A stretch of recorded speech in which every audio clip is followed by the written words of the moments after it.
S'ils l'ont fait, pourquoi pas vous ? Salut à toutes et tous, c'est Yacine Scali et bienvenue dans la tête d'un CEO, le podcast qui vous inspire à entreprendre. Mon objectif, il est hyper simple, c'est voir un maximum de personnes se lancer, entreprendre et miser sur elles.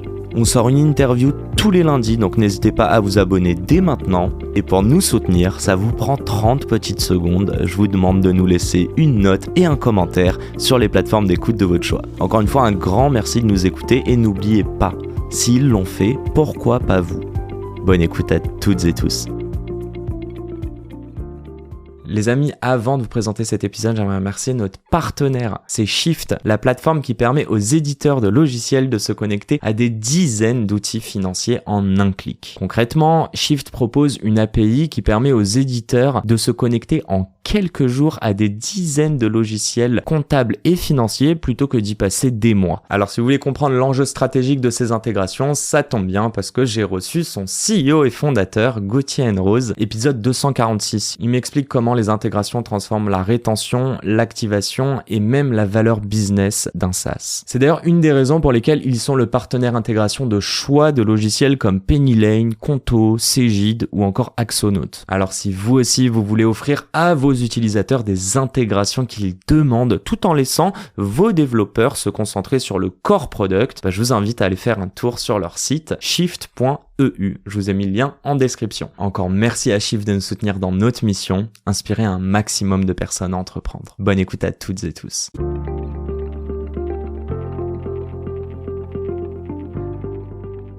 Salut à toutes et tous, c'est Yacine et bienvenue dans ce nouvel épisode de Dans la tête d'un CEO. Comment j'aime pas mentir, c'est une deuxième intro. Je sais pas si elle sera aussi bien spontanée. Comment ça va, Karen Laure ?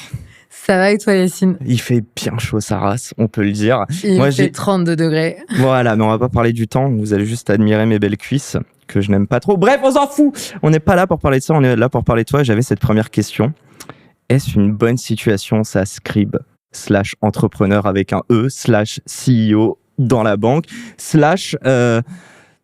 j'allais dire solo founder, mais tu as eu un late founder qui t'a rejoint. Bon bref, ça va, tu kiffes ta life, c'est pas trop dur. Eh bien écoute, je pense qu'il n'y a pas de bonne ou de mauvaise situation. Résume-moi ta vie à l'heure actuelle. Ma vie à l'heure actuelle, c'est des rencontres. Swave. Non, franchement, c'est très intense et effectivement, c'est très focalisé sur ma vie pro. Mais ouais, non, c'est très cool. Ouais.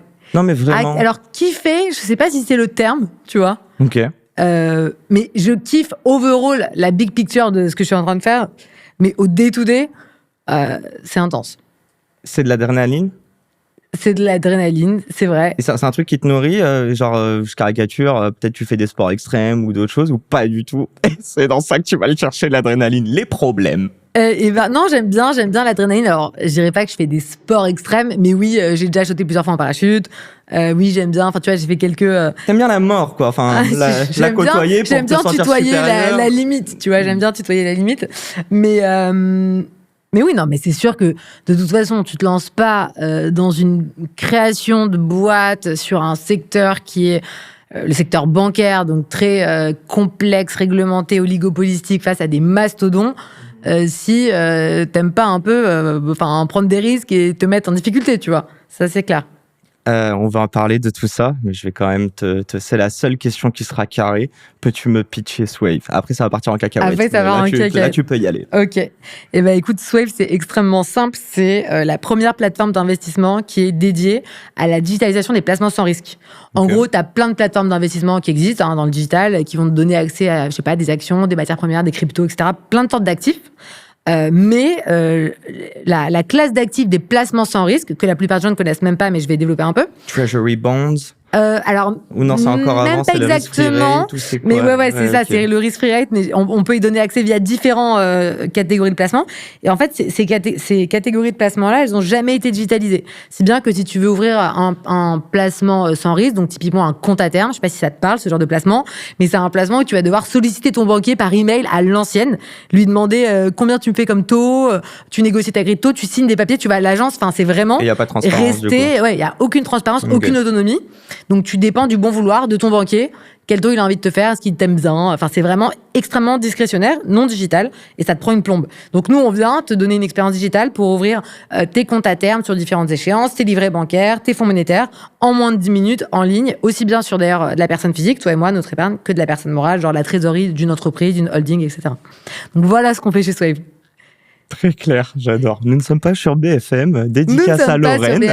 Mais nous ne sommes pas sur BFM. On va faire une belle longue conversation. Dis-moi une petite chose.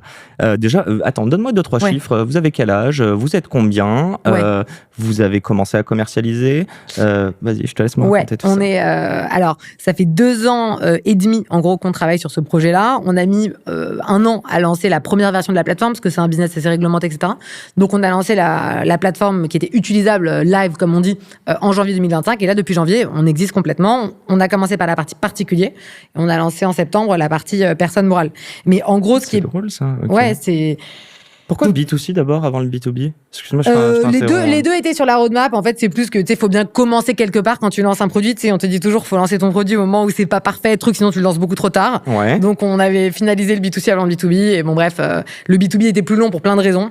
Okay, c'est donc on a commencé par lancer le B2C. Okay. Mais tu vois, dans mon esprit, je m'étais dit qu'on lancerait uniquement quand on aurait les deux prêts à être, tu vois, utilisables. Et finalement, on a lancé... Et non, parce que tout est plus long que prévu. Tous les aléas ne du se direct. passent jamais comme prévu. Okay. Exactement. Et aujourd'hui, combien de clients alors, on est en dizaines de milliers de clients, donc on est vraiment assez content de là où on en est sur l'attraction, parce que vraiment, on répond à un besoin. Parce qu'en fait, le pitch de base, alors là, je t'ai expliqué ce qu'on faisait, mais c'est... en gros, en France, les gens ont vraiment peur du risque. Ils aiment pas les actifs risqués, la volatilité des marchés boursiers et tout. Donc on n'a pas trop cette culture qu'ont les ricains ou quoi, à investir depuis le plus jeune âge sur, tu vois, les marchés actions. Et du coup, bah, t'as pas mal de gens qui sont un peu tétanisés par les marchés. Et l'alternative, c'est quoi? C'est de rien faire, en fait, de garder son argent en compte courant. Et donc, nous, on vient remettre. Limo. Oui, la résidence principale. La résidence principale, le compte courant, le livret A. Enfin, et l'assurance vie, fonds euros, parce que c'était à l'époque 100% garanti. Maintenant, ça n'est plus tant. Mais du coup, c'est quand même très, très. Ouais, mais il y a pas mal de... Tu vois, aujourd'hui, on a 1300 milliards d'euros qui dorment sur des comptes courants en France, sans aucune rémunération. En fait, le pitch, c'est... il y a des placements qui ont les mêmes garanties qu'un compte courant et qui te donnent du rendement. Donc, c'est un peu bête de pas y aller, tu vois. Parce que c'est garanti par les mêmes sécurités contractuelles et ensuite par la banque à 100%, puis par la Caisse des dépôts, etc. Bon, après, c'est de la technicité. Mais l'idée, c'est... T'as un arbitrage, comme on dit en finance. T'as des placements où t'as du rendement et t'as les mêmes garanties qu'un compte courant. Donc pourquoi est-ce qu'il y a 1300 milliards d'euros qui dorment sur des comptes courants? Et ce qu'il faut quand même dire, et ça c'est pas le pitch de Swave, c'est plus pour que les gens quand même soient au courant, c'est un peu mon combat du quotidien, c'est que les banques encaissent énormément de revenus sur cette masse monétaire qui dort sur des comptes courants, dont nous on pense qu'elle est là, qu'elle dort. Voilà, on pense qu'elle dort à zéro, que tu vois, si t'as envie de retirer tes sous, tu penses qu'ils sont là, qu'ils t'attendent. Mais pas du tout. Dans la vraie vie, cet argent, il est utilisé par les banques, parce que quand tu le mets sur ton compte courant, tu autorises implicitement la banque à l'utiliser sans le savoir. Il va sur le bilan de la banque, elle le prête, donc elle l'emprunte à zéro, c'est de la ressource gratos, c'est formidable. Elle le prête pas du tout à zéro, donc elle met un spread énorme, elle gagne beaucoup de revenus sur les prêts, ou alors, à défaut, elle collatérise ses activités bancaires, et sinon même elle le poste, ce qu'on appelle au taux overnight, donc le fameux taux sans risque, à la BCE, et elle génère des intérêts tous les soirs grâce à la BCE. Donc dans tous les cas, en fait, chaque année, sur les dernières années, on a eu quand même une 50aine de milliards d'euros estimés qui ont été générés sur ces comptes courants. C'est quand même... assez fou. Pour le compte des banques, avec notre argent. 100% encaissé par ce qu'on appelle les banques dépositaires, enfin qui ont les ressources, sur le dos des déposants, on peut le dire.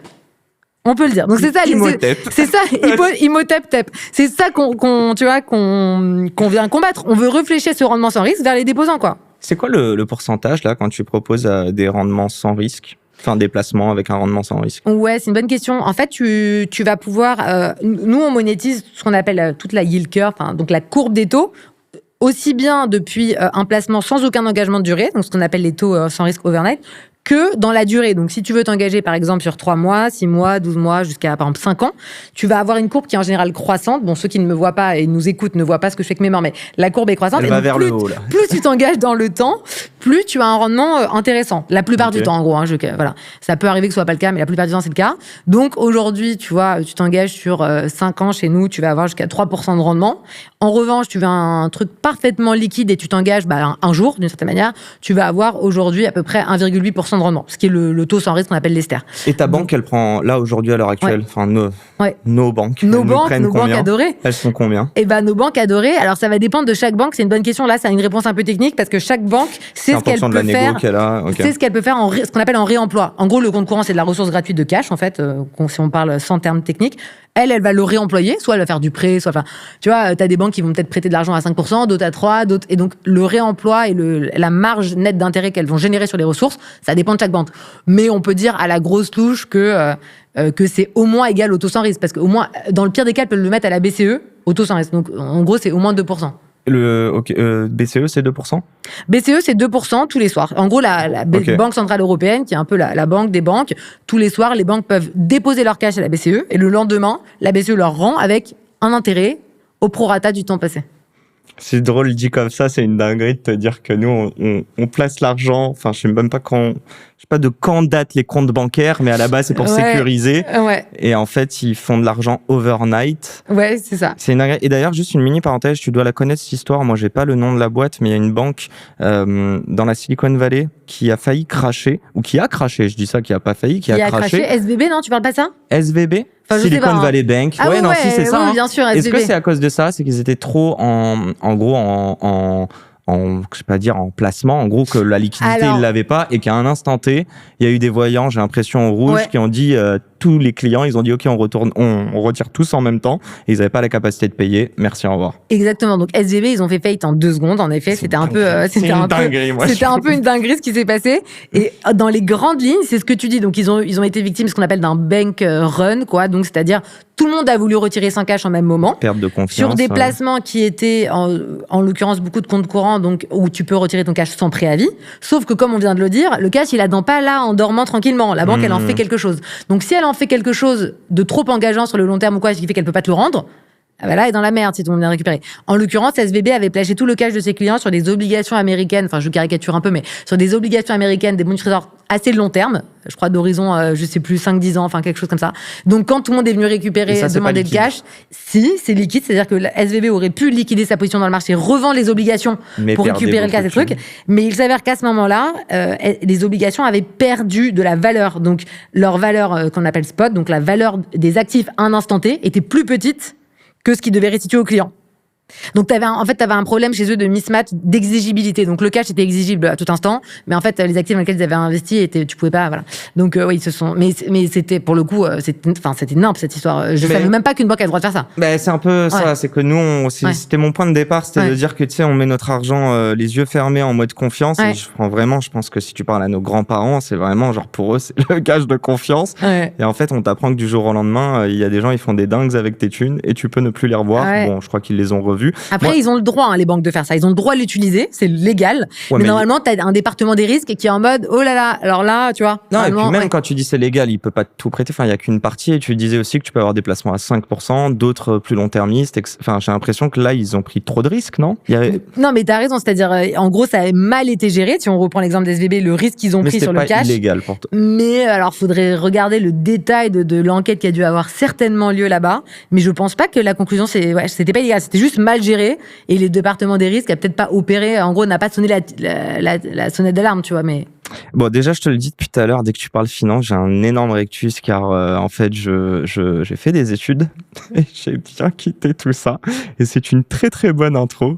De quel monde viens-tu? Et moi, je veux comprendre pourquoi, en fait, tu t'es lancé dans l'entrepreneuriat. Toi qui, aujourd'hui, si j'ai bien compris, aime résoudre les problèmes. Et j'ai aussi le sentiment que tu gères un truc que tu vois comme de l'injustice. Dis-moi si je me trompe.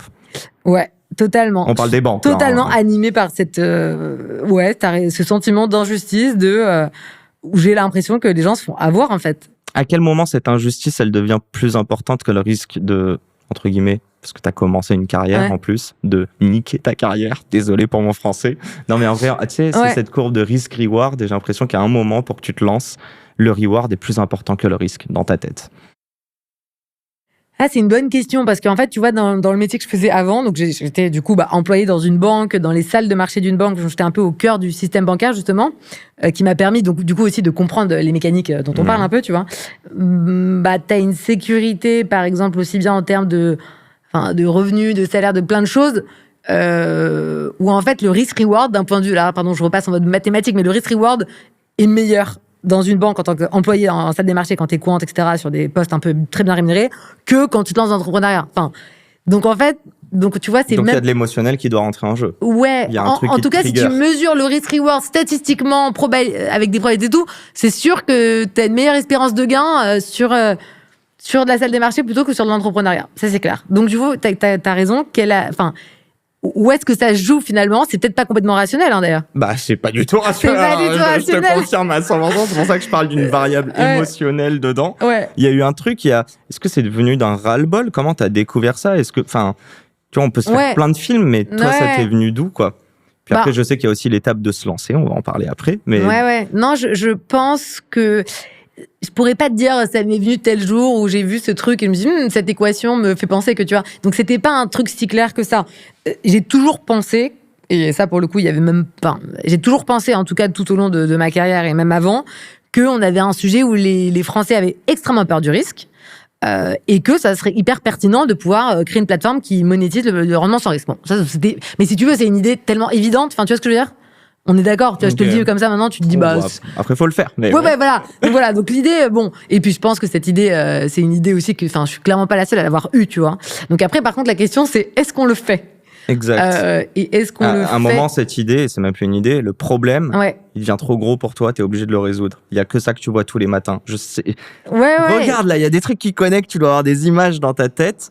Genre concrètement, ça a pas été dur de poser ta DEM? Non, mais ça a été dur. Mais en fait, moi, j'ai même pas vraiment posé ma DEM pour cette boîte. J'ai posé ma DEM parce que j'en avais un peu un ras-le-bol, comme tu disais précisément, de cette grosse boîte, donc une grosse banque. Tu vois, après à peu près 8 ans de taf, etc. Moi, j'ai besoin de me sentir hyper utile et de créer de la valeur, en fait. Donc, tu vois, on revient peut-être sur le truc plus mission que risque reward. Enfin, ça dépend ce qu'on appelle le reward d'ailleurs. Tu vois, est-ce que les rewards est financier ou est-ce que les rewards c'est d'être fier de soi? Donc c'était un peu là où en fait le curseur. Il y a les deux, non? Exactement. Toi, en mais en tout cas, en termes financiers, c'est pas évident. Alors qu'en termes de se sentir hyper utile, être fier de ce que tu as accompli au quotidien, là clairement, c'était un meilleur trade-off d'essayer de créer une boîte et de créer cette boîte en l'occurrence. J'avais l'impression que je venais remédier à donc ras-le-bol un peu de la salle des marchés, etc. Et toujours cette volonté chez moi un peu obsessionnelle, honnêtement, je pense que très obsessionnelle comme personne, de créer de la valeur et un peu comme ce que tu disais aussi, un peu de remédier aussi aux trucs mal foutus ou aux injustices, etc. Et donc là, ce projet était au croisement des deux. Et en plus, dans mon domaine d'expertise, moi, j'étais coin sur la partie credit and rates. Bref, et donc c'est les produits dont on parle sont des produits de cette catégorie-là. Donc il y avait plein de synergies. Voilà. En fait, t'avais aucune excuse de pas le faire. Au bout d'un moment, il y avait trop de voyants. Ouais, c'est peut-être ça. En fait, à un moment, j'étais en mode non, mais c'est vrai qu'à un moment, je me suis dit bon, si je le fais pas, qui le fait, en gros? Déjà, je me suis dit c'est sûr que ça va exister en fait, parce que le fait est que c'est le sens de l'histoire et que ce serait vraiment bizarre que personne se lance là-dessus. Je suis bien positionnée en tout cas pour tenter ça, etc. Mais comme tu dis, il y a aussi, je peux essayer de t'expliquer plein de choses qui font que je me suis lancée, mais la vraie vérité, c'est qu'à un moment, tu prends le risque de te lancer, c'est pas complètement rationnel, t'es pas complètement baqué pour une raison hyper rationnelle de par A plus B, etc. Et tu te dis, allez, let's go, il faut un petit moment de folie, tu vois. Avant qu'on arrive sur cette vidéo, une question toute conne, t'as déjà investi? C'est-à-dire? Je sais pas, t'as fait des placements, ne serait-ce qu'avant d'avoir créé Swave, bien sûr. Alors, à titre personnel, mais c'est vraiment les cordonniers les plus mal chaussés. Donc, moi, mon métier, on n'est pas revenu dessus, mais c'était vraiment de créer Je ne te pose pas des questions au hasard. Financiers. Donc, et pas pour toi et moi, mais plutôt des placements financiers à destination de gros institutionnels, je sais pas, des assureurs, des asset managers, etc. Et du coup, moi, j'investissais assez peu. Mais alors, il y a 2 raisons à ça. Déjà, c'est que quand on travaille dans les salles de marché, etc., on a des restrictions parce qu'on a des informations un petit peu confidentielles. Donc, on n'est pas apte à investir sur tout et n'importe quoi. Et on doit déclarer à la compliance ce sur quoi on veut investir, quel pari on veut faire pour que ce soit validé. Donc déjà, ça fait un process d'une lourdeur folle. Donc déjà, ça me donne une bonne excuse pour ne pas l'avoir fait, tu vois. Alors, t'as quand même t'as des trucs sur lesquels t'as le droit d'investir sans la compliance, mais c'est assez limité. Donc voilà. Et par ailleurs, et c'est là en fait où tu vois, on retombe peut-être sur nos pattes de Swave, c'est que je pense que plus j'étais au cœur de la machine un peu du risque, c'est là que tu vois tous les risques dans la salle des marchés, les traders, les points des trucs, plus je me disais mais oh my god, enfin moi, mon profil de risque et mon horizon temporel que j'ai devant moi, parce qu'en fait, en investissement, plus tu as longtemps devant toi, plus tu sais que tu peux mobiliser ton cash pendant 15 ans, plus tu peux prendre des risques, parce qu'en moyenne, ça va monter. Mais plus tu as peu de temps devant toi, moins tu as de visibilité sur le long terme, moins tu es censé en prendre. Donc moi, je me disais, tu vois, je commençais, j'avais 23, 24 ans. Après, je me disais, là, à horizon 2-3 ans, je vais peut-être avoir besoin des sous que j'ai mis de côté pour faire ça, pour acheter un appart, etc. Okay, et donc, en fait, j'ai jamais pris trop de risques avec mon cash parce que je savais que l'horizon que j'avais devant moi ne le permettait pas trop. Donc, long story short, non, par exemple, j'ai jamais investi sur les marchés actions. C'est dingue quand même. T'as investi dans l'IMO, du coup? J'ai acheté ma résidence, j'ai acheté ma résidence principale. Okay. J'ai ouvert beaucoup de placements sans risque, donc j'en ai fait l'épreuve moi-même, des comptes à terme, ma volo, etc. J'ai une assurance vie, voilà. Ok. Je voulais juste parler du risque. Il y a une petite chose, j'ai pas compris exactement. T'as fait des études, j'imagine, de finance. J'ai fait des études plus de maths et de physique. Tu fais quoi comme études? Mais sur la fin de mes études, j'ai fait une spécialisation en maths financières. Mais si tu veux, c'était. Mais oui, j'ai étudié la finance, mais sur la fin. Mon point, il était plus de se dire.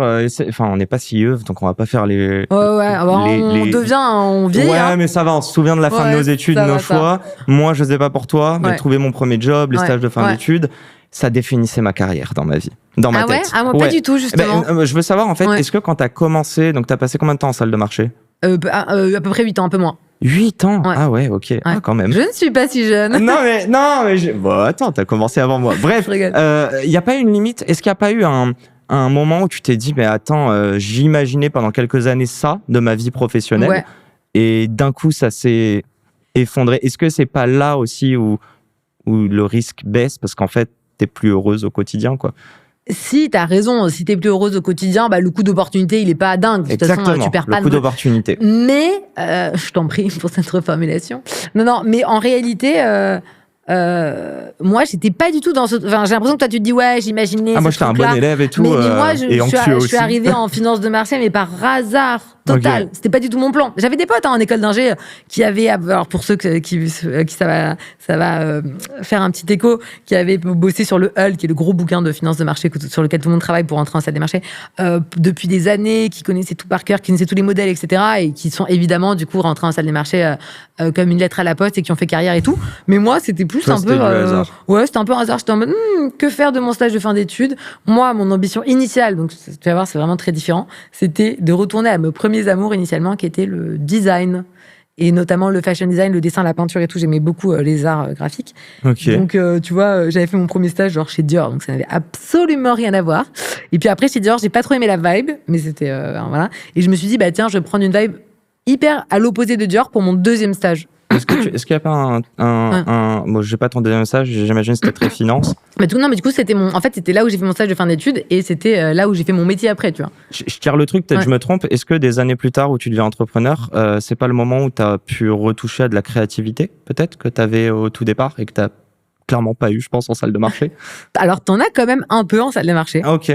En fait, tu crées. Alors, tout dépend ce qu'on appelle créer, mais tu fais naître quand t'es. Alors, dans mon métier, qui était de structurer, d'être tu fais émerger un produit qui n'existait pas, par exemple. Ouais. D'une certaine manière, on s'entend. Hein, je suis pas en train de faire de la peinture, mais d'une certaine manière, tu fais exister quelque chose qui n'existait pas. Tu testes, tu regardes la data, tu crées des produits, donc. Ok, donc tu crées quand même. Donc tu crées quand même quelque chose, tu vois. Ouais, okay. Voilà. Et si je parle de ça, c'est aussi pour le risque. On préfère reproduire ce qui existe que plutôt créer quelque chose from scratch. Mais du coup, tu le faisais déjà, entre guillemets. Avec tes donc je le faisais d'une certaine manière. Et après, bien sûr, beaucoup moins, avec beaucoup moins de latitude, etc., que de créer ta propre boîte. Ça n'a rien à voir. Mais bon. Et puis moi, j'étais aussi sur une classe d'actifs qui, à l'époque, qui était pas trop développée ou qui n'était pas trop dans l'équipe. Donc on m'avait dit, est-ce que, nous, on fait ça sur telle et telle et telle classe d'actifs. Est-ce que toi, tu veux le faire sur telle autre? Donc j'avais aussi une sorte de latitude de ce projet qui était un peu. Alors, on exagère, on grossit le trait énormément, mais un peu plus intrapreneurial que d'habitude. Ok, pas mal de liberté. Mais oui, bien sûr, sur le quotidien vraiment d'un entrepreneur, je pense, je ne veux pas généraliser parce que je ne connais que mon expérience personnelle, mais tu as beaucoup de moments où tu dois être assez créatif, et pas forcément au sens artistique du terme, mais improviser, vraiment think out of the box, comme on dit, tu vois, parce que c'est pas un chemin tracé là où, comme on t'a prouvé, tu vois, à l'école, en prépa, un truc, c'est un chemin assez tracé pour toi. Tu vois que c'est pas facile, ça, quand même. Tu viens de le dire, on nous apprend à penser d'une certaine manière. Ouais. Et ce que tu fais, ce que je fais, ce que les entrepreneurs font, on ne l'apprend pas. Non, on ne l'apprend pas. Mais après, par définition, si on te l'apprenait, ce serait qu'il y aurait un track. Or, il n'y a pas de track, tu vois. Mais toi, tu t'es dit c'est possible. Ou tu as eu une ref en te disant c'était possible d'entreprendre? Bah, je me suis dit que c'était possible parce que voilà, on sait que c'est une possibilité, dans le champ des possibles, tu vois. Mais non, je suis pas d'accord. Non, tu trouves pas qu'on sait que c'est dans le champ des possibles? Bah moi, on en a parlé. Moi, j'ai de la famille au Maroc. Ouais. Mais même les Marocains, enfin, ma famille, je sais pas comment dire, on est tous presque commerçants. Il y a des artisans, c'est des entrepreneurs. Et limite, ils parlent pas d'entrepreneuriat. C'est normal pour eux. Et en France, on fait des grandes études. Enfin, en tout cas, moi, ce dans quoi j'ai été. Mais c'est pas en opposition. Totalement que si. On fait des grandes études pour faire le stage qui va maximiser le premier meilleur job. Je suis pas d'accord. Non, mais c'est ma conception parce que moi, je suis un anxieux. Mais attends, là, pardon. Non, mais t'inquiète, on divague, sinon c'est moi qui vais parler de moi et c'est pas le but. Et je suis en train de perdre ma question qui était... Non, toi, tu dis, en gros, il n'y a pas de modèle d'entrepreneuriat, donc pourquoi c'était possible? Pourquoi t'as pensé que c'était possible? Exactement, mais ouais, exactement. En gros, je voulais savoir si toi, t'avais une ref là-dessus. Moi, je me suis quand même pas lancé dans l'entrepreneuriat en 2003. Tu vois, 2024, t'as déjà la French Tech qui est hyper établie, t'as déjà... donc tu regardais ça d'un petit œil attractif, quoi. Bah non, mais en tout cas, je trouve que ça faisait quelques années, je ne saurais pas te dire en revanche si c'est 1, 2, 3, 12 ou... Mais que c'était quand même des parcours qui étaient un peu mis en lumière, on savait qu'ils existaient. T'as raison, moi on est 5 enfants dans ma famille, j'ai des grandes sœurs, notamment ma grande sœur qui a plus de 45 ans et tout. Elle me disait, nous, à notre époque, pour le coup, on savait pas que ça existait. Parce que c'est vrai que c'était pas... Et je trouve qu'à la nôtre, ça a un peu évolué quand même. Ok, mais plus dans la vingtaine, du coup. Comment? Plus dans ta vingtaine, quand t'as commencé à bosser. Enfin, il y a 10 piges. Oui, voire même dans ma très late vingtaine. Mais okay. Ouais. On va rentrer dans le 0 to 1, c'est tout con, parce que c'est encore frais. Fais pas la yeuve, là. 2 ans, ça va. Non, mais raconte-moi. C'est quoi les pires trucs que tu savais pas sur l'entrepreneuriat? Les pires trucs que je savais pas, oh my god. Faudrait qu'on en reparle chaque année pour que j'update cette... On va quand même donner envie un peu aux gens d'entreprendre, mais donne-nous l'envers du décor. La naïveté, elle te fait faire des choses, mais après, c'est difficile par moment. Ouais, quoi? Bien sûr, mais il faut un peu de naïveté. J'ai même pas envie de tout dire, parce que sinon les gens, ils vont jamais se lancer. Tu vois, modère alors. On va impacter ça dans un beau petit cadeau. Il faut se lancer sans avoir trop peur de l'échec, parce qu'en vrai, je pense que c'est un éternel recommencement. Et si c'est pas le premier shot, ça peut être le deuxième, etc. Et à chaque fois, on apprend. Mais les pires trucs, déjà, d'un point de vue purement pratique, tu vois, tu bosses dans une boîte normale, je sais pas, je veux dire n'importe quoi, ton ordi s'allume plus, t'as l'équipe du backup, le truc, le téléphone, tu vois, voilà.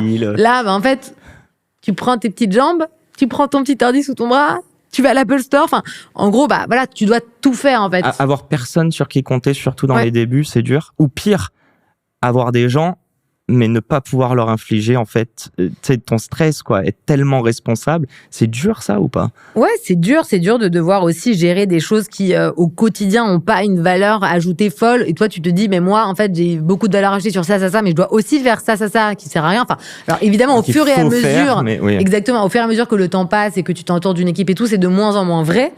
Mais ça allait énormément au début, par exemple. Enfin, tu vois, t'es tout seul ou t'es deux. Enfin, donc ouais, ça c'est très dur. Et puis après, ce qui est très dur aussi, c'est de prendre alors, mais encore une fois, hein, c'est mon expérience personnelle, mais de prendre beaucoup de décisions qui sont éclairées par assez peu d'informations. Alors moi, en plus, j'ai le biais un peu ingénieur où ma vie c'était de la data et des algorithmes. Enfin, tu vois, du coup, t'es là.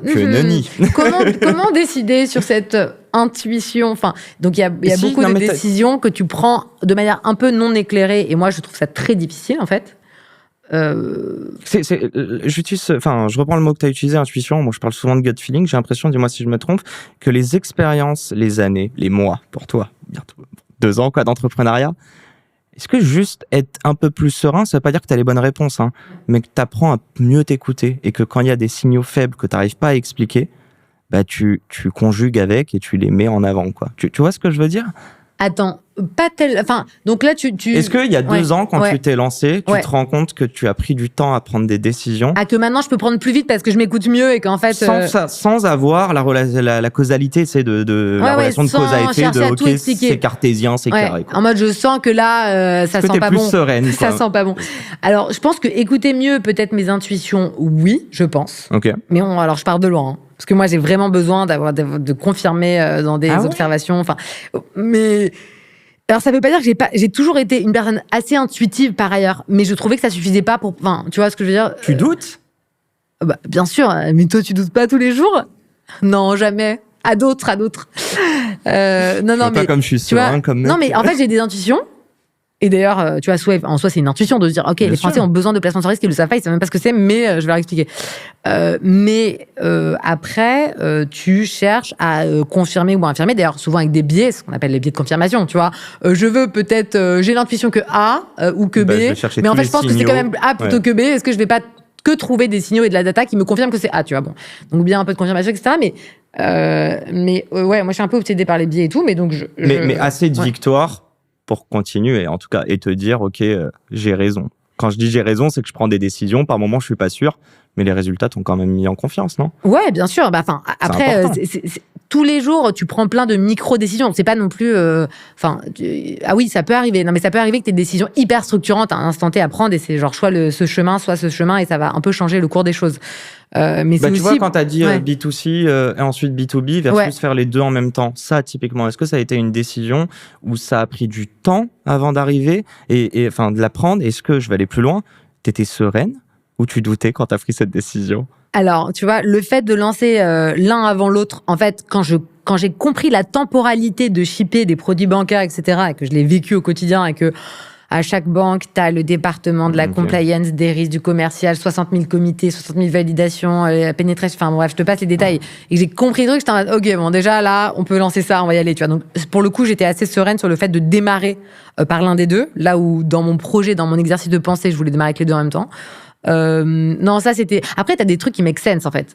Il y a des trucs où t'es aussi assez convaincu, parce que, pour le coup, t'as des observations. Au moment où on allait lancer le B2C sans le B2B, j'avais vu ce que c'était de lancer cette partie-là. J'étais assez convaincue que c'était bien de démarrer quelque part et de commencer par ça, tu vois. Et les résultats ont été positifs. Et les résultats ont été positifs. Moi, je veux parler de recrutement. Je vais peut-être parler de Nicolas, c'est ça ton... Ouais, Nicolas, late co-founder, CTO, super... Avant qu'il arrive, c'était comment? Et je vais être cash. T'as pas de skills techniques, tu dois monter une app. Non, enfin, ça très va, peu, il y a un peu de no-code aujourd'hui et d'AI, mais... là aussi, ce sont des problématiques que, en fait, quand tu mets pas les mains dans le cambouis, t'as du mal à comprendre les relations. Moi, je veux savoir, tu t'es senti ne serait-ce que moins seul quand il est arrivé, t'as pu déléguer, t'as pu parler de tout ça avec lui. Comment tu l'as trouvé? Comment il t'a trouvé? Parce que je pense que c'est un mariage. Raconte-moi ça un peu. Alors, quand Nico est arrivé, il faut savoir que quand Nico est arrivé, donc ça faisait en gros 8 mois que la boîte existait, ou 7 mois et demi. Et en gros, avant, on avait opéré donc sans CTO. Okay. Et on avait pris une équipe de développeurs, etc., mais pas managée par un CTO. Donc, en vrai, d'ailleurs, petit conseil, même si vous avez l'impression de ne pas faire une boîte super deep tech, c'est quand même mieux que les développeurs soient managés par un développeur. Parce que pourquoi? Sinon, ils ne comprennent rien. Enfin, non, mais parce que je pense que... Ce sont des ovnis qui doivent se comprendre. Non, mais je pense que, ovnis. en tout cas, j'ai eu l'occasion ensuite d'en parler avec pas mal d'entrepreneurs. Alors, ça a peut-être un peu changé maintenant que l'IA est arrivée, que tu peux shipper pas mal de trucs, en fait, sans avoir, tu vois, des développeurs de folie. Mais nous, c'est pas notre cas parce que nous, c'est des API bancaires complexes, etc. Donc, tu peux pas le faire en lovable, tu vois. Mais en gros, les développeurs, pour vraiment se contraindre à shipper ce qu'il faut avec de l'exigence, etc., c'est quand même plus simple de tirer le meilleur d'eux-mêmes quand tu sais de quoi tu parles extrêmement précisément. Et il suffit pas de connaître les contours de ce dont tu parles. Il faut quelqu'un qui est meilleur qu'eux, en fait. En fait, c'est bien d'avoir un CTO qui est meilleur que la tech team. En gros, je caricature un peu. Tu peux avoir des gens qui vont être meilleurs sur certains trucs dans l'équipe, mais... Et j'espère que Nicolas représente ça. Super. Ouais. Non, mais... Comment il s'est fait? Et donc, quand il est arrivé, oui, moi, je faisais le produit. Donc, si tu veux, je faisais un peu le produit en maquette, en design, etc. Rien ne marchait. Quand il est arrivé, ça s'est mis à fonctionner. Donc, c'était beaucoup mieux, tu vois. T'as vu qu'il y avait par exemple, là-dessus, toi qui étais product, qui était limite, OK, je veux cette features, etc. T'as compris quand lui t'a expliqué que c'était pas possible par moment, tu sais, cette features-là avec cette couche en dessous, ça ne marche pas. On n'a pas eu trop ce genre de conflit-là. Okay. Mais je pense que j'aspirais à des features assez réalistes et je savais qu'on pouvait raisonnablement les shipper. Alors après, tout est une question de temps, tu vois. Okay. Puis Nicolas dit jamais non. Il dit jamais c'est pas possible. Non, il est fantastique. Non, mais un peu entre les deux, mais j'avais pas de demande loufoque non plus, donc voilà. Et moi, j'ai une question un peu inversée qui est plus, entre guillemets, mais vraiment personnelle.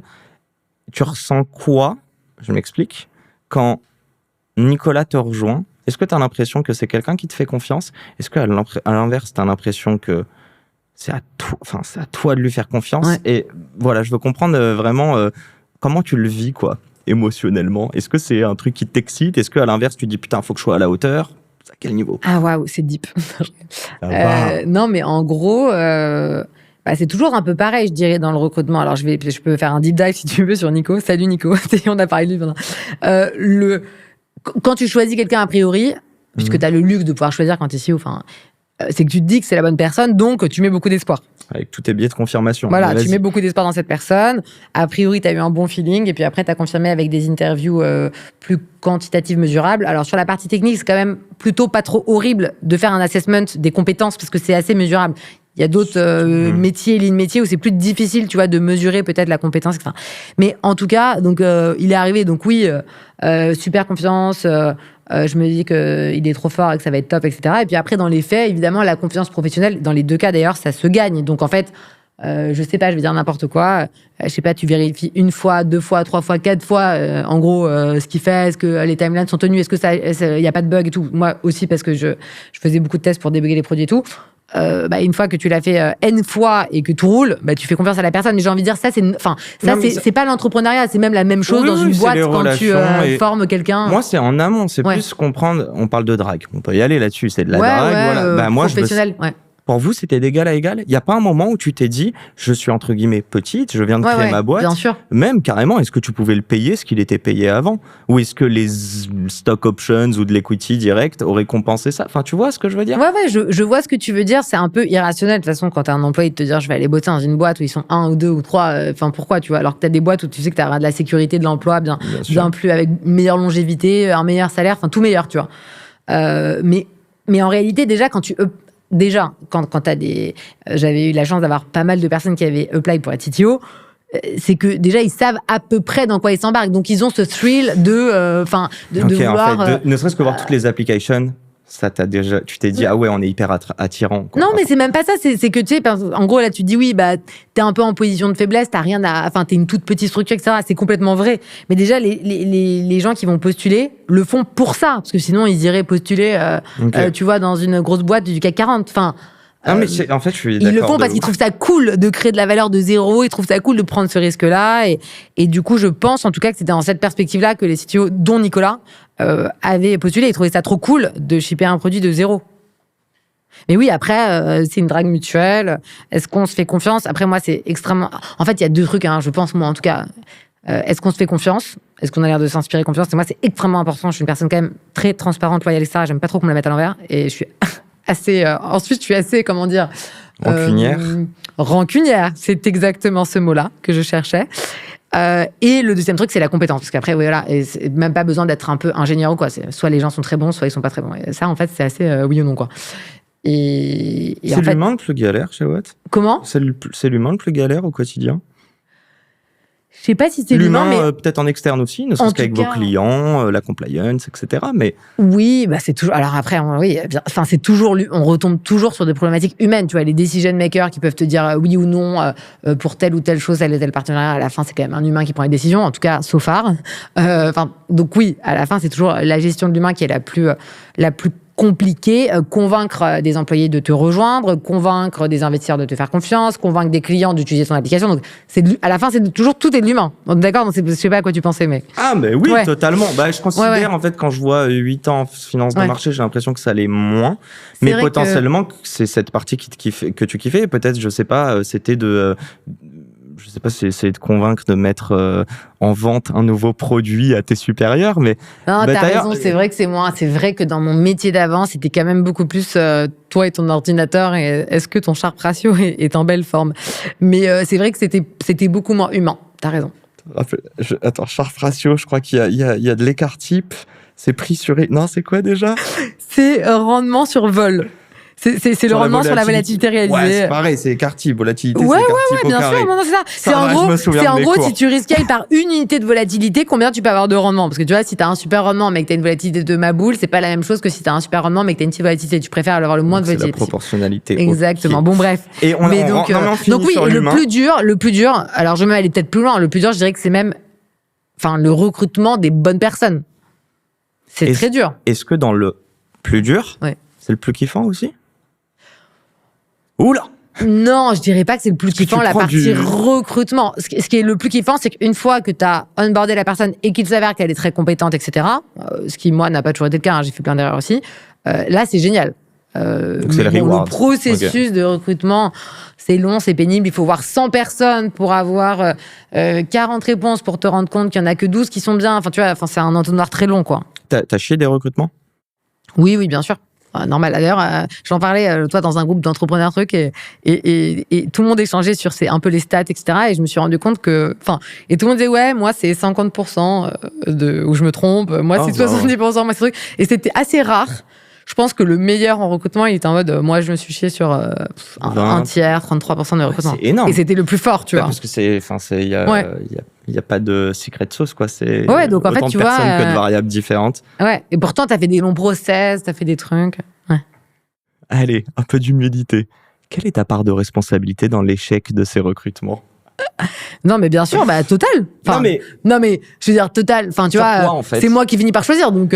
Oui, bien sûr, mais est-ce qu'il y a des moments où t'as mal choisi ? Mais c'est rassurant de voir aussi qu'en fait, tu peux pas tout prévoir quand même. Enfin, tu vois, qu'en fait, tout le monde se trompe sur une partie significative. D'ailleurs, nous, on n'était pas dans la moyenne haute, mais bon, on était, voilà. Ok. Il y a pas des trucs où je te donne des éléments. Dis-moi. Est-ce qu'au début tu privilégiais les compétences, par exemple, aux soft skills, qui je pense sont importants, notamment quand tu crées une boîte et que tu as envie que des gens soient engagés. Moi, je privilégie beaucoup les hard skills, faut le savoir. Moi, je privilégie hard skills plutôt que soft skills. Mais hard skills, ça peut vouloir dire autre. Enfin, tu vois, si t'es sales, hard skills, c'est pas de savoir shipper du code, mais oui, je privilégie beaucoup les hard skills. Okay. Un mec qui est très bon, qui est peut-être pas le plus sympathique du monde, où t'as pas le feed de ta life, je pense que c'est plus valorisé. Donc sur le recrutement, la part d'intuition reste quand même faible au final. Non, parce que tu peux avoir de l'intuition de est-ce que en fait ses compétences sont, parce que oui, t'as fait 2 cases et trucs, mais c'est pas une mesure exhaustive de la compétence de faire des cases et de faire des interviews, donc tu peux quand même avoir une intuition de son niveau à moyen terme ou pas, et donc l'intuition ne porte pas que sur des choses qui sont du fit, tu vois ce que je veux dire ? Ça peut porter sur le fit évidemment, mais ça peut aussi porter sur le reste. J'ai l'impression, je croyais, c'est dans mon imaginaire, que pour monter une boîte dès le départ, tout le monde doit être main dans la main, pote, limite presque se ressembler, tu vois, faire du mimétisme. Et en fait, toi, tu dis, c'est vraiment tant que tu fais bien ton job, c'est ce qu'on te demande, quoi. C'est l'idée des bisounours dans la Startup Nation que je crois que je suis pote, franchement, je connais pas tant de boîtes où les gens sont forcément si potes que ça. Mais attends, évidemment, on est toute la journée dans la même salle et on n'a pas encore un hôtel particulier sur 3 étages, donc on est dans une petite salle tous ensemble, on bouffe ensemble, on est potes, au sens. Mais oui, quand on fait nos interviews, on se dit pas, là, on va vraiment être super potes avec cette personne, on la prend, tu vois. Non, c'est pas trop ça. C'était pas voulu, mais c'est une très bonne intro. On va parler du pro perso. Ah, dis-moi, oui, que voilà. Je crois que ça fait 2 piges que tu dois faire un truc. Ah ouais. Est-ce qu'il va arriver ce truc ? Non, mais oui, c'est vrai. Pro-perso, c'est un peu... Alors d'ailleurs, cette distinction n'existe pas en fait chez moi. Ça n'existe pas. Mais je crois que ça existe chez assez peu de gens. En tout cas, je dirais sur les 3-4 premières années peut-être de boîte. Après, peut-être que c'est plus établi. T'as un peu plus, tu vois, de... ou peut-être qu'il y a des gens qui arrivent à l'établir. Mais moi, je connais plus de gens qui n'ont pas réussi à mettre cette limite que de gens qui ont réussi. Et donc moi, j'ai pas trop réussi. Donc en fait, mon pro, c'est mon perso. Mon perso, c'est mon pro. Et c'est la même chose du coup. Swipe. Et c'est vrai que et c'est vrai que ça fait 2 ans que par exemple je suis fiancée avec mon formidable futur mari, mais que du coup on n'a pas trop, parce que c'est à ça que tu fais allusion je crois, on n'a pas trop réussi à organiser notre mariage par exemple, parce que ça prend du temps et que du coup et c'est toi qui n'as pas le temps et qui peut-être est pas prête aussi émotionnellement à l'instant T. Il y a trop d'enjeux sur d'autres choses pour que tu puisses te mettre là-dessus. C'est quoi ? C'est pas vraiment pas prête, au sens où en vrai je le saurais si c'était clé en main, tout prêt, et qu'il fallait juste que je me pointe, tu vois. Bien sûr. Mais c'est juste que ça, pour le coup, nécessite en amont. Et puis moi, je suis assez perfectionniste, donc attention. Oui, on avait compris que tu voulais bien faire. C'est une catastrophe. Donc je vais avoir du mal à dire on va déléguer à 2-3 personnes qu'on connaît pas l'organisation de notre mariage et ça va être pas mal. Donc je me trouve un peu entre. Mais c'est quoi le bon timing ? Parce que si je comprends bien, Swave, je te souhaite que ça s'accélère et que ça te prenne encore beaucoup de temps. Non, mais c'est vrai, tu as raison. Donc il faut réfléchir à une meilleure allocation du temps. Mais du coup, vrai sujet, tu galères à gérer ton temps. Et quand je parle de ça et que je parle du perso, omettons ton futur mari, les potes, la famille. Est-ce qu'il y a un moment où en gros Swave est devenu trop important et t'as occulté plein d'autres parties qui potentiellement faisaient partie de là, on parle d'équilibre, de te permettre d'être productive aussi au travail. C'est arrivé ou pas encore ? Parce que ça risque d'arriver, sache-le. Dis-moi tout. Alors, merci, coach Yacine. Non, j'ai tellement de retours de personnes bien plus âgées que moi ou que toi qui font ce retour, qui disent... J'ai un mec qui m'a dit récemment, il m'a dit le burn-out pour un entrepreneur, c'est pas si, c'est quand. Ah oui, t'as dit ça, putain, c'est pas tant. Enfin, c'est pas est-ce qu'il va le faire, c'est quand. Non, mais... Oui, bien sûr, j'ai beaucoup moins vu mes amis, ma famille, toutes les parties prenantes de ma vie depuis que j'ai lancé Swave que avant. Après, j'ai quand même toujours beaucoup travaillé, même en tant que leader, énormément travaillé. Donc, je pense que c'est une valeur qui fait partie de mes valeurs, qu'on m'a beaucoup inculqué d'ailleurs, tu vois, dans mon éducation. Et en revanche, et aussi autre chose qui me caractérise, c'est que je suis très, comment te dire, obsessionnelle, j'ai un peu dit, mais tu vois, presque un peu monoïdéique, c'est-à-dire, je trouve ça difficile. Par exemple, je ne sais pas faire, non, mais par exemple, tu vois, je ne sais pas faire deux choses en même temps. Okay, mais même au sens tout bête, c'est-à-dire, je ne sais pas faire deux choses en même temps. D'ailleurs, on dit que les femmes savent faire plusieurs choses en même temps, c'est ça qu'on dit. Bon, bah, moi, pas du tout. Et du coup, c'est vrai que, j'étais un peu full blast sur Swave. Okay. Et que du coup, le reste est un peu plus passé à la trappe. Mais après, c'est pas pour autant que j'ai l'impression que ça m'est, en tout cas à date, préjudiciable. Tu vois ce que je veux dire ? Je vois très bien. Et je reprends ton mot obsession. Moi, j'aime bien dire passion. Passion. Non, on va dire que c'est plus positif, mais je suis sûr que nos parents qui nous écoutent doivent avoir des images de nous deux respectivement à être des gosses très très relous avec leurs obsessions. Est-ce que des enfants obsessionnels, ouais ça se dit, ou passionnés par des sujets, tu sais, qui lâchent rien. Moi petit, on m'appelait idée fixe. J'avais un truc. Bon là, c'est plus de la résilience, mais passons. On retombe sur le scribe. Ouais, non mais exactement. Voilà, univers Mission Cléopâtre. Est-ce que c'est un signal entre guillemets en gros de personnes qui pourraient devenir entrepreneurs? Je vais caricaturer, mais ou pas forcément. C'est une bonne question. Franchement, je sais pas. Ça, en fait, il faudrait davantage le demander à des VC, j'imagine, qui voient passer 50 entrepreneurs par jour les pitcher. Et qui ont peut-être développé aussi, Ouais, c'est vrai. Non, mais alors c'est vrai que tu te reconnais dans les entrepreneurs que tu côtoies en termes de personnalité et de caractère par un moment, ouais. Bah, ça dépend, parce que tu vois, tu rencontres quand même des personnes qui peuvent être différentes, etc. Mais oui, il y a des points où les gens se rejoignent plus ou moins, en tout cas. Et c'est vrai, et encore, je veux pas trop généraliser, mais c'est vrai que le côté un peu obsessionnel, enfin, en tout cas, si je devais dire comme ça à la grosse louche, est-ce que les entrepreneurs que j'ai rencontrés sont plus obsessionnels que la moyenne des Français ou moins ? Je dirais oui, beaucoup plus. En moyenne, c'est quand même une caractéristique qu'on retrouve, mais t'es un peu obligé en même temps, parce que tu vois, sinon, je sais pas, si t'es pas obsédé par ton idée, convaincu que tu peux la déboucler, la faire avancer, etc., bah, au gré des critiques, des trucs, du vent, tu changes un peu de... Non, mais ça, c'est posé. Mais tu l'as jamais vécu négativement à l'inverse ? On t'a jamais dit, putain, mais lâche-la faire à un moment. Ah, si, bien sûr, mais tout le temps, tu rigoles. Bah, attends. Donc, t'as dompté quelque chose qui est devenu une force, quoi. Non, mais même, on me le dit aujourd'hui. Ah, on te l'a dit aujourd'hui. Oui, mais bon, mais attends, tu sais pourquoi tu le fais. C'est bon, 2 minutes, arrête de... Tu sais, je sais pas, on va être en mode, on fait quoi demain, il fait beau ? Oui, mais Swave, en fait, est-ce que tu penses que... Tu vois, ça, c'est mon mec, le pauvre. Il me parle d'un truc, je lui parle. Il est client ou pas ? Bien sûr. Il a pas le choix. Je veux reprendre juste un mot. Tu as parlé du facteur, enfin de la valeur travail. Ouais. Est-ce que tout est possible avec le travail pour toi ? Alors, je pense, et je peux me tromper, mais je pense que la réponse est oui. Enfin, en tout cas, moi, vraiment, c'est, je sais pas, je pense que c'est un message qui a été véhiculé de manière d'ailleurs assez implicite. C'est pas mon père qui m'a dit tous les matins, avec le travail, tu peux tout obtenir. Mais vraiment, c'est un peu le message. Si je devais résumer mon éducation, c'est un peu ça, quoi. Ok. Avec le travail, on peut tout obtenir, on peut, tu vois. Et j'aime à croire que c'est une belle, parce que du coup, ça te rend puissant, en fait, puisque c'est à la portée de tout le monde de travailler, finalement, tu vois. On te dit pas qu'il faut du talent, on te dit pas qu'il faut je sais pas, une capacité que seuls certains ont. Donc ouais, je pense que tu peux obtenir énormément. Après, bien évidemment, dans la vie, il y a un facteur chance, un facteur timing, des facteurs que tu n'as pas entre tes mains. Mais toi, tu peux maximiser que ce que tu as entre tes mains. Et en fait, ce que tu as entre tes mains, c'est le travail, en fait. Et je pense que même si ça paye pas un instant T comme tu voudrais, etc., ça paye à un moment. Ça te tirera vers le haut. Ouais. Tu dirais, moi j'aime bien dire ça, mais dis-moi si t'es d'accord. Gros biais de confirmation. Non, je suis pas d'accord. Est-ce qu'on se ment ? Et du coup, c'est une bonne manière de se mentir que de se dire que tout est possible, parce que tout l'est pas réellement. Mais pour faire des grandes choses, il faut être naïf ou utopiste à un moment. Ça marche pour toi, ça ? Ou au contraire, le travail, c'est l'antinome de ça, c'est juste carré et tout est mesurable, quoi. Ouais, c'est plutôt l'opposé de ça, ouais. Moi, j'ai pas l'impression de me mentir. En tout cas, au contraire, je suis un peu... à toujours me dire ok, donc c'est principe de réalité, c'est quoi, on en est où, c'est quoi les chiffres, tu vois, pas être trop dans le storytelling, le bullshit et tout. Donc j'ai pas du tout l'impression de me mentir en me disant que entre guillemets tout est possible avec le travail. Mais oui, on s'entend, t'as des limitations de fait, ça dépend de la situation, etc. Mais qui font que telle chose ne va pas être atteignable. Tu vois, si tu me dis en fait, oui, alors est-ce qu'à force de travail on peut construire une licorne sous 6 mois? Enfin, bah non, enfin ou en tout cas très difficilement. Mais aux US. Donc tu vois, ouais, non, avec mais beaucoup de levées de fonds. C'est que bien sûr, le travail n'est pas une baguette magique. Et je reviens sur un truc. Enfin, tu parlais de ton père, mais tu dis il me l'a pas dit. Du coup, il te l'a montré. C'est comment, en fait, comment t'as chopé ce facteur travail et futurs parents ou parents, oui. Écoutez bien. Non, mais en vrai, de vrai. J'ai l'impression, tu sais, on te dit, les enfants, ils t'écoutent pas. Par contre, ils reproduisent tout ce que tu fais. Ouais. Est-ce qu'il y a un truc là-dessus?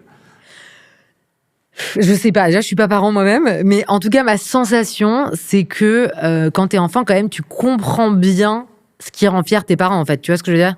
C'est-à-dire, je sais pas, tu vois la fierté dans le regard de tes parents qui est déclenchée tantôt par peut-être l'espoir que tu deviennes, je sais pas, polytechnicien, tantôt, en fait, l'espoir que juste, je dis n'importe quoi, mais que tu trouves un mari riche et que tu te fasses une manucure. Donc, en gros, oui, je voyais en gros la fierté dans le regard de mes parents, de ma mère ou de mon père, quand on accomplissait un truc à la tire de notre front. Alors évidemment, quand t'as 7, 8, 10 ans, 15 ans, c'est plutôt à l'école en fait. Ouais, mais ils en parlaient à table, si j'ai bien compris. Pas trop, non. Ton père était entrepreneur ou Pas du tout, non, médecin. Moi, je viens d'une famille où tout le monde est en profession libérale, que des médecins. Ouais, quand même. Et des avocats. Vibe, Alors, il y a une vibe autonomie. Ok. Mais il n'y a pas une vibe, on construit un BP non plus, tu vois. Donc, il y a une vibe autonomie. Avocat, médecin. Ouais. Mais tu m'as dit que dans la famille, tout le monde fallait faire Polytechnique, que tu n'as pas fait, je crois. Non, pardon, je te disais, je parlais pas du tout de ma famille à ce moment-là. Je te disais, en fait, tu sens quand même dans le regard de tes parents, s'ils valorisent l'espoir, ils nourrissent l'espoir ou ils valorisent l'espoir de tel chemin ou tel chemin. Ok. Et je te dis ça parce que des fois, après bon, c'est un vaste débat, mais je pense qu'il y a peut-être des croyances un peu auto-limitantes parfois chez les femmes qui viennent tout simplement des espoirs que leurs parents ont mis en elles, tu vois. Enfin, ok. Tu vois, et des non-espoirs aussi. Et les non-espoirs surtout, j'ai envie de te dire. Voilà, c'est ça que je te disais. Est-ce qu'on veut que tu sois toi-même au cœur de ta life ou que tu par exemple, te maries et que je ne sais pas quoi.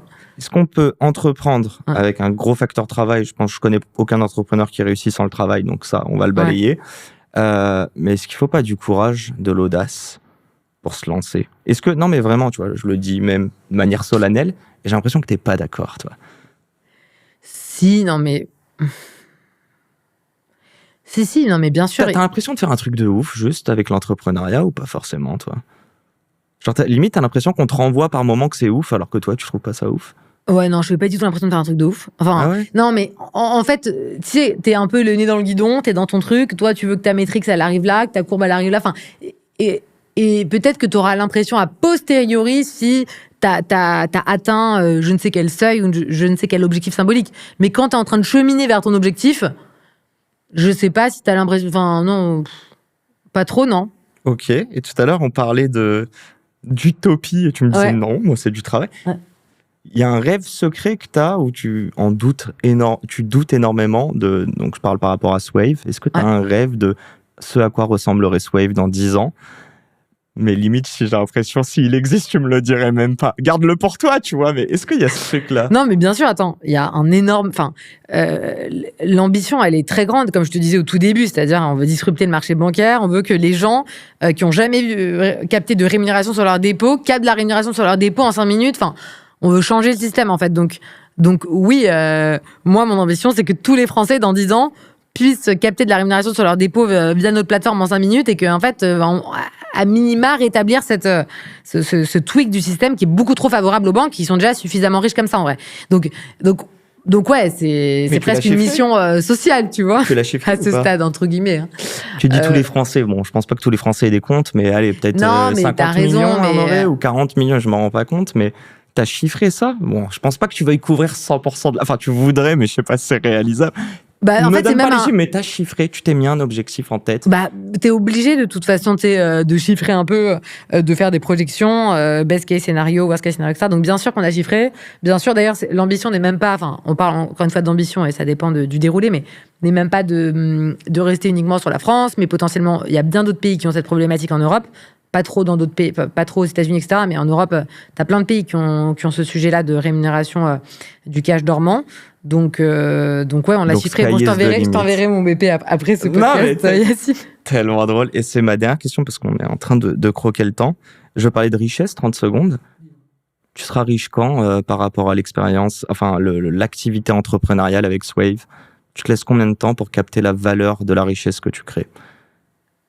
Alors, je serai riche quand j'ai envie de te dire, pas de sitôt non plus. Hein. C'est pas le chemin le plus court. Franchement, l'entrepreneuriat n'est pas du tout le chemin le plus court vers la richesse. Hein. Mon métier d'avant était un chemin beaucoup plus court vers la richesse, tu vois. T'as lâché un salaire à combien? Pof, la question qui n'était pas prévue. Je ne répondrai pas. Mais ça ferait mal au cœur à beaucoup de gens. Ouais. Beaucoup qui comprendraient pas la courbe risk reward. En mode, elle est très bizarre. Ouais. Non, mais juste terminer là-dessus, quand on parle de richesse et tout, ton horizon, il est de combien de temps avec Swave? Et juste dedans, ouais. La manière d'être riche, c'est quoi? C'est revente, IPO, c'est quoi?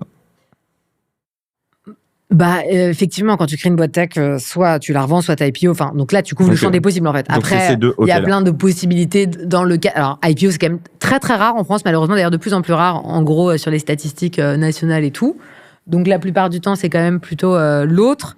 Et puis après, tu as aussi un chemin où, en fait, tu gardes ta boîte le plus longtemps possible sans objectif de cession, tu vois. Alors nous, évidemment, on est jeunes, on n'est pas du tout une boîte rentable, etc. Mais quand tu chemines vers, tu dépasses le break-even, la rentabilité, tu vois, il y a plein de communication dans la presse quand les fintech, quand les boîtes tech en France atteignent ce seuil. Je crois qu'il y a quelques mois, Doctolib a dit, on est enfin rentable, etc.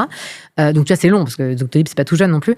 Quand tu dépasses ce seuil-là, après, tu peux te dire, je garde ma boîte. Enfin, tu vois, je la garde forever. Je peux devenir riche. Un horizon de 20 ou 30 ans. Je peux devenir riche parce que tout simplement, en fait, comme ma boîte est EBITDA positive, je me verse des dividendes, je me verse un beau salaire. Enfin, non, mais c'est aussi un chemin. Donc, c'est en gros, tu me réponds pas, mais ça peut être jusqu'à 20, 30 ans, quoi. T'es OK là-dessus? Ça peut être très long. Ouais, après, l'avenir nous dira, tu vois. Ouais, je souris parce que c'est ma question bonus du bonus.